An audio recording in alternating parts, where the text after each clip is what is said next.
Just one day ago on December 4th, 2025, Cary-Hiroyuki Tagawa left this world at 75. Yet the man who terrified millions on screen spent his whole life trying to become soft.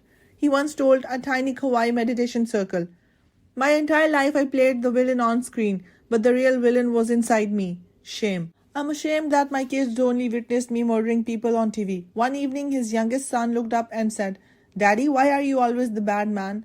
"That question destroyed me more than any fight I've ever filmed," Cary said years later.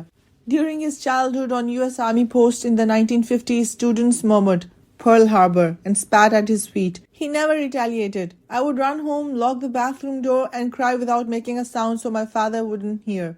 He later said to a martial arts student, "I learned how to conceal discomfort in my first acting class." Hollywood turned him down for 19 years. In 2016, he said to Father Yuan, a Russian priest, "I sold my car to pay for one more acting workshop. I was still delivering pizza at night when my mother passed away. I was never able to display my name in lights for her." He touched her picture in his wallet and muttered, "I'm sorry it took so long," when the last emperor finally arrived at the age of 36. According to Robin Shu, everyone thought Cary was scary because he stayed in character. On the Mortal Kombat said, "Truth is, he was painfully shy.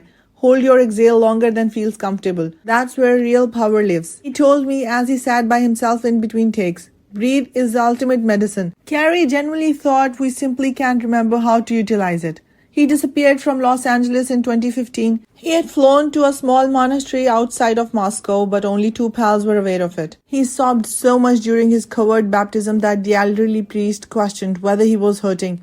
"No, father," was Cary's broken Russian response. The first tears that feel clean are these ones. Panteleimon, the healing saint, was his baptismal name.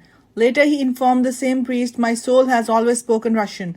Hollywood was merely a boisterous diversion." Following his passing, Margie Wiener, his manager, remarked he never cared about fame. He donated half of every large check he received to orphans in Hawaii and Japan. All he wanted was for no one to know. His voice was taken away by a stroke in 2023. His kids alternated by his bedside for 2 quiet years. He blinked once in response to their question, "Are you afraid, Dad?" He blinked gently once more when they inquired, "Are you at peace?" And a single tear trickled down the once terrifying millions of people's faces. Weeks before the stroke, his daughter recorded his last spoken words, which were straightforward.